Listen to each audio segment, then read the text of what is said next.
What's going on, Dub Nation? Welcome into Warriors Today by Chat Sports. I know you guys have been hearing about a lot of trades and free agency rumors, but I want to break down 5 affordable free agents the Warriors could possibly add to the roster ahead of the 2024 NBA season, because as of right now, the 5 NBA free agents I'm going to bring up, they're all costing under $10 million.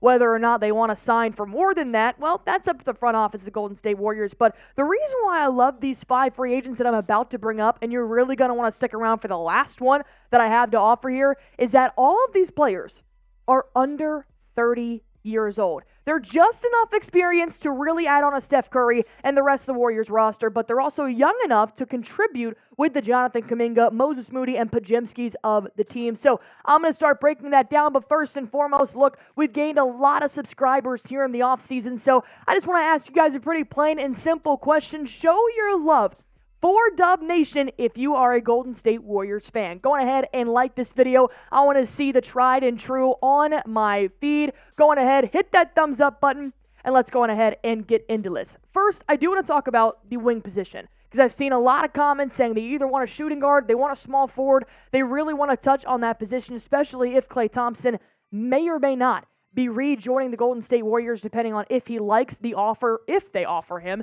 in this offseason while he is a free agent. So I want to break down this one first. Kelly Oubre Jr., and I know he played for the Warriors back in 2020, doesn't have a ring with the franchise just yet, but let me tell you, it's been 4 years. I'm a different person than I was in 2020, and I think Kelly Oubre is a much different player than he was when he last played for the Golden State Warriors. What he did this season for the Philadelphia 76ers, which he was signed just days before the training camp as well. He came from Charlotte. He averaged about 16 points a game, 5 boards, which is great for that wing position. He's very athletic, in my opinion. 44% from the field and 31% from the three-point line. But hey, we've seen him once or twice in the playoffs this past season put up a nice dunk. He really fit along with Joel Embiid. He fit nicely with Kyle Lowry. Also in there with Tyrese Maxey. He knows how to spread the floor, spread out the offense. And while you don't need to necessarily rely on him for the amount of numbers he's going to put up every single night, I think that he really does fit the example of a role player that the Warriors could use. Why? Because when you look at all those stats, that can definitely enhance the Warriors box score night in and night out. Easy. But what I also like here is that if you're looking for a player that you can rely on constantly throughout the season, Kelly Oubre fits that mold. 68 games, 52 starts, which he actually started off as a reserve and then worked his way up into that starting lineup, and he averaged about 30 minutes a game. Right now, Klay Thompson was not averaging 30 minutes a game. Being only 28 years old, he still has a lot left to offer, and I could see him actually putting up pretty consistent numbers here for the Warriors for the next couple of years. Because the 76ers did sign Oubre to a vet minimum, he's only making $2.8 million this season. And because it was only a 1-year deal, they do have him on non-bird rights as well. There's a bunch of numbers you got to move around. Look, I'm not great with numbers, so I'm not going to try to reiterate it here, but pretty much if the 76ers make several moves, they could end up offering Kelly Oubre upwards of $10 million this offseason if that's how they see fit. But you got to think, they have over $50 million in cap space opening up. They're going to be looking for big-name players like producer Smitty and I were talking about, maybe even a Paul George. If they go out to get a bigger player, they might not want Kelly Oubre Jr. there on the bench, which means if they do end up spending a certain amount of money, they can only pay him slightly over $2.4 million, which is 120% of his vet minimum contract right now. Because Oubre left the Warriors, probably didn't see like he fit in that roster. He ended up leaving Charlotte as well. I could see him leaving Philly because he wants something more. So if the Warriors outbid Philadelphia 76ers, or they're moving in a direction that doesn't involve Oubre, I could see the Warriors really jumping on Kelly Oubre for under $10 million here and making an immediate impact in this offseason.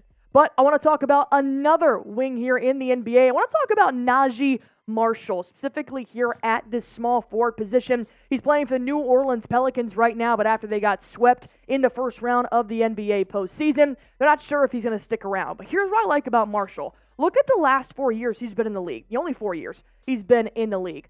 He's progressing each and every year. His three-point percentage is through the roof. This is his career best this season. 38% from downtown. You can see his field goal percentage there also getting better, still putting up 66 games in a season, which is really reliable when you got to go through some injuries here. Obviously, his assists will come, and he didn't score nearly as many points per game as he did last year, but obviously, he's getting better at crafting his skills. And I do think that Naji is one of those players where he can really fit the mold at several different assets here. He's just an all-around good player, and there are rumors right now that he's expected to leave New Orleans in the offseason for free agency. He doesn't seem to be wanting to re-sign with the New Orleans Pelicans. We're not sure which direction Pelicans even want to go in, as there's been rumors that Brandon Ingram might not even be with the Pelicans next season as well. But I love what he can do because of his frame. I love his size. 6'6", 220 coming in, being an athletic wing. He's only 26 years old. Steve Kerr can use him in several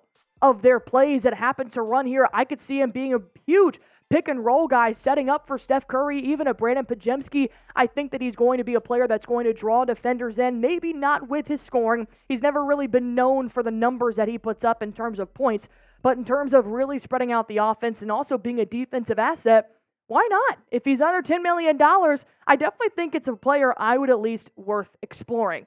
But I want to hear from you guys. Name an NBA free agent you want the Warriors to pick up. There are several big names hitting the free agent market this offseason. Go on ahead and comment one down below. But I do have 3 more free agents I do want to get to. A little bit of the front court. Also want to talk about the backcourt just for a moment as well. But first, I do want to tell you guys about our sponsor here on Warriors Today. Let's go ahead and break down PrizePicks and why they are the #1 daily fantasy sports app in my phone and in America's phone. It's super easy. All you got to do is pick between 2 to 6 players. Pick more or less. That is literally it. It is so simple. Even my 55-year-old dad, he plays it all the time. If he can do it, you can do it. Go on ahead and go to prizepicks.com/CLNS. Use that promo code CLNS for a first-time deposit match up to $100. And here's what's even better. It's not just the NBA.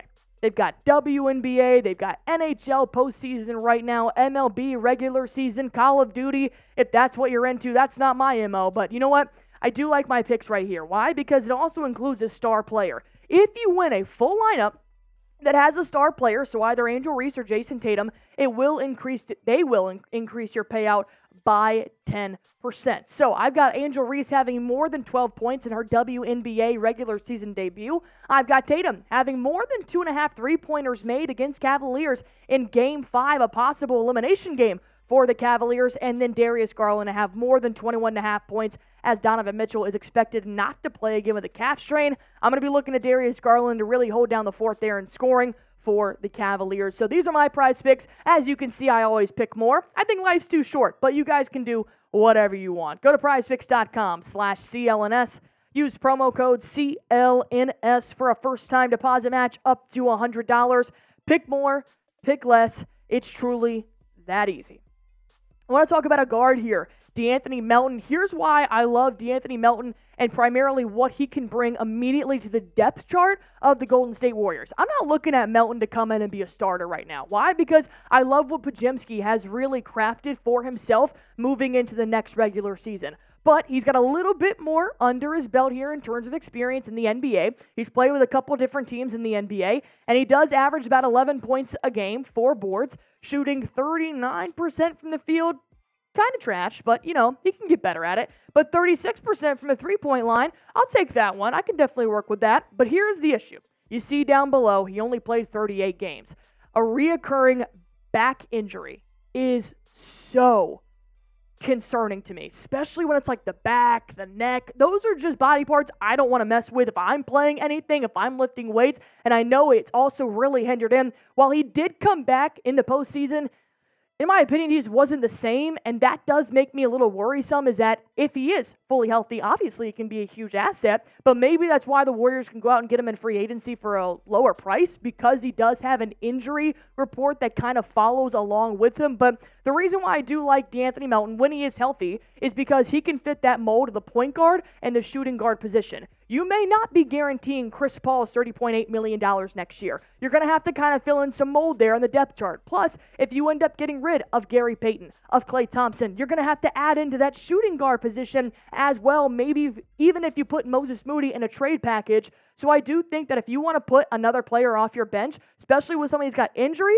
I think D'Anthony Melton is probably going to be your best bet here, that you can get under $10 million in this offseason. But that's more of the backcourt that the Warriors have had to focus on. I want to focus on the front court. I want to focus on the big men because I have heard you, I have said it numerous times, the Warriors need a big man, and they do not get much better than Nicolas Claxton right now on the NBA free agency market. I love Nic Claxton. I have loved him since I have seen him come into the NBA. I think that he is the definition of a center that blocks and rebounds, and that is what you need. Not to mention, you need size down low for the Golden State Warriors. Draymond's not cutting it anymore. While I do love Trayce Jackson-Davis, he's not putting up the stats that Claxton is as well. Plus, if you put Claxton in your starting lineup, which he would be a starter if the Warriors did end up picking him up, Trayce Jackson-Davis would be a phenomenal center to come right in, take his place off the bench, and put up the same amount of impacts. Maybe not the same numbers, but the impact that Claxton's putting up. As you guys can see, he is one of the best rim protectors in the league right now, and he's only 25 years old. He's got so much more to give, plus putting up 63% from the field. Obviously, he is a defender that can score at all three levels. Plus, he's not afraid to put up a mid-range once or twice, but primarily most of his scoring does happen around the perimeter. The rim. The only thing is that I think Brooklyn Nets would be extremely stupid if they ended up not extending Nic Claxton, which unfortunately I do think they will end up doing that just because I know they're trying to create around Bridges, and I do think that Bridges can't do what he does if you don't have a powerhouse like Nic Claxton down below. So I do think Brooklyn is probably going to extend him, but if they don't and they make this stupid mistake because maybe they go out and try for something better, then I think the Warriors need to pick up the phone immediately and offer what they can in terms of money to get him to come to the Bay Area. But he is making $9.3 million this year. He made about $9.2 million last year. Overall, he signed a 2-year contract in 2022 that was worth $17 million.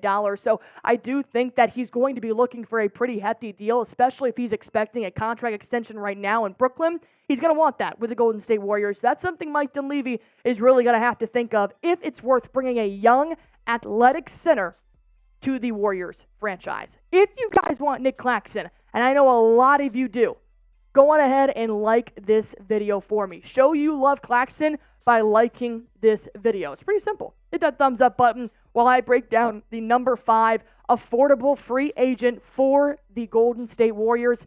It's going to be Isaiah Hartenstein, who is dominating the postseason right now for the New York Knicks.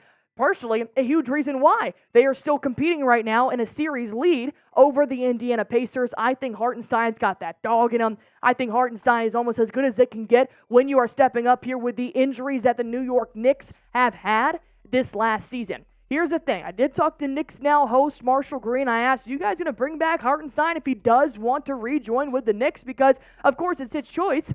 But I do see the New York Knicks possibly making a pretty good deal, as Isaiah Hartenstein has said he loves playing in MSG, he loves playing for the New York Knicks. But if they don't end up wanting him back because they've got Mitchell Robinson coming back for an injury, or they want to go out and trade Julius Randle for another big man, which they could also do, maybe Isaiah Hartenstein would want to explore some other teams, and why not come to the West Coast? Here's what he's done in the NBA Eastern Conference playoffs this season. 9 points a game, nearly 8 boards a game. He's going up against Joel Embiid and Miles Turner. Those are the two teams that they have played so far in the postseason. He's got averaging about 1 block per game and still finishing at 62%. He is being dominant in the paint right now for the New York Knicks. And like I said, unfortunately, I do see the New York Knicks offering him a pretty good deal to end up staying if they do want to keep this big man around, especially because he is about $9 million right now. He's going to be looking for a pretty good contract extension. And we are talking Smitty, Seeps, Marshall, and I know Patrick Seepman said, and Smitty said that he could be worth upwards of $20 million. Do the Warriors have that money?